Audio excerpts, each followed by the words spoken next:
கிறிஸ்துவுக்குள் அன்பானவர்களே, ஆண்டவராகிய இயேசுவின் நாமத்தில் உங்களுக்கு என் அன்பின் வாழ்த்துக்கள்.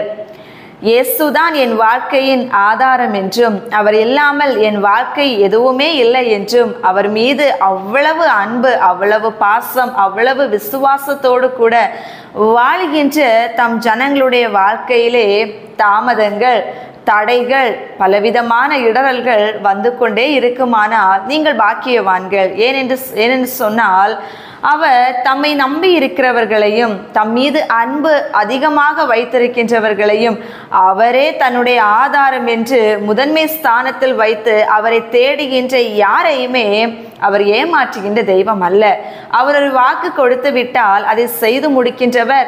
அவர் ஒன்றை நினைத்து விட்டால் அதை எப்படி ஆகிலும் நிறைவேற்றி கொடுக்கிறவர். தம்மை சார்ந்து உண்மையாக வாழ்கின்றவர்களுக்கு மட்டுமே. அன்பு ஜனமே, சில நேரங்களில் நம்ம வாழ்க்கையில் ஏதோ ஒரு தாமதம் அப்படியே நாட்கள் போய்கொண்டே இருக்கிறதுன்னா கவலைப்பட வேண்டிய அவசியம் இல்லை. அங்கே ஒரு அதிசயம் அல்ல, ஒரு அற்புதம் அல்ல, அங்கே தேவனுடைய நாமம் மகிமை அடைய போகிறது என்பதுதான் அர்த்தம். வேதத்தில் யோவான் சுவிசேஷம் 11ஆம் அதிகாரத்தை நீங்கள் தியானிக்கின்ற பொழுது, அங்கே மார்த்தாள், மரியாள் என்பவர்களுடைய சகோதரன் ஆகிய லாசரு வியாதிப்பட்டு மரணத்திற்கு ஏதுவான ஒரு நிலைமை. இயேசுவின் காதுகளிலே இந்த செய்தி வந்த பிறகும் அவர் அதனை ஒரு பொருட்டாக எடுத்துக்கொள்ளல. அவர் சொன்ன வார்த்தை என்ன?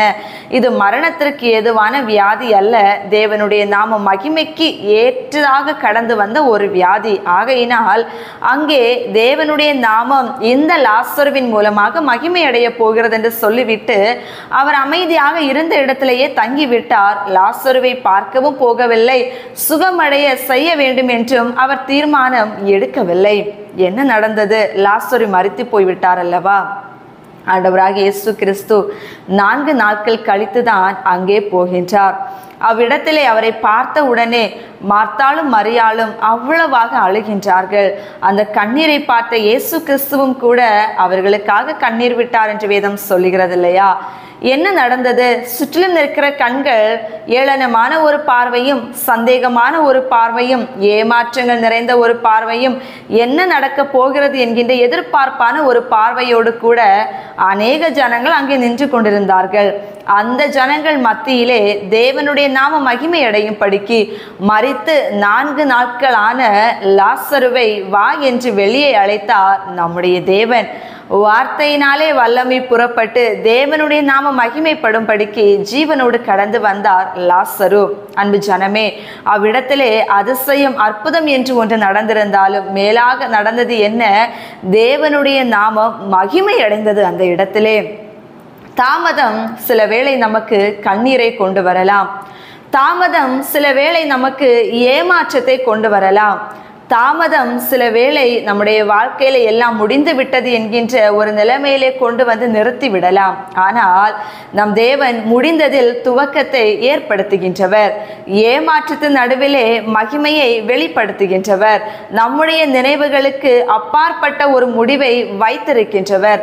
தம்மை விசுவாசிக்கின்றவர்களுக்கு அவர் வைத்திருக்கின்ற முடிவும், அவரை சார்ந்து வாழ்கின்றவர்களுக்கு அவர் செய்ய நினைத்த காரியமும் ஒரு பொழுதுமே தடைப்பட்டு போனதாக வேதத்தில் சொல்லப்படவில்லை.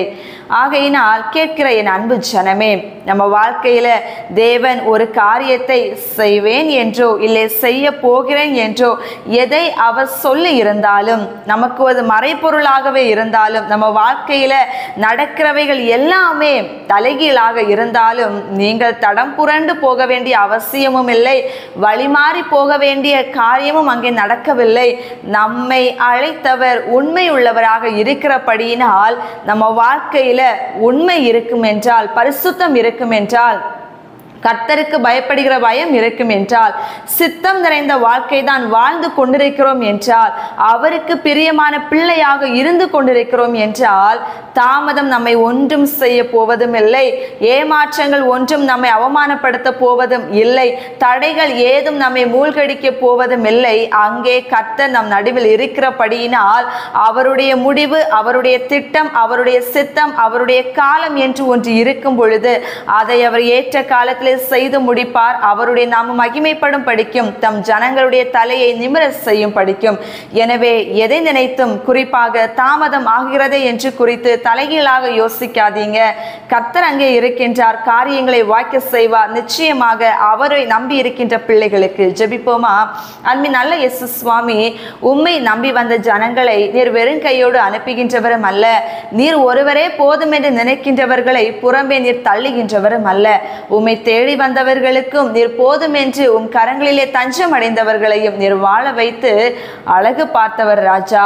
ஆகையினால் உம்மை சார்ந்து வாழ்கின்ற பிள்ளைகளுடைய வாழ்க்கையிலே தாமதம் என்று ஒன்று இருக்குமானால் அங்கே மகிமையானது நிச்சயமாக இருக்கும் என்பதில் வேதத்தில் உங்க வார்த்தைகள் எங்களுக்கு தெளிவுபடுத்துகிறது தகப்பனே. இந்த வார்த்தைகள் மூலம் எங்க வாழ்க்கையில என்ன காரியங்களும் ஆண்டவரை தடையாகவோ தாமதமாகவோ இருந்து கொண்டிருக்குமானால் என் தேவன் அங்கே பெரிய காரியத்தை செய்ய போகிறேன் என்கின்ற நிச்சயத்தோடும் விசுவாசத்தோடும் தொடர்ந்து கிறிஸ்துவுக்குள் மனமகிழ்ச்சியோடு எங்கள் பயணத்தை தொடருவதற்கு நீர் எங்களுக்கு பலன் கொடுக்க வேண்டும் என்று சொல்லி உங்க கரங்களுக்குள்ள எங்களை ஒப்பு கொடுக்கிறோம். இயேசுவின் நாமத்தில் ஜெபிக்கிறோம் நல்ல பிதாவே, ஆமென்.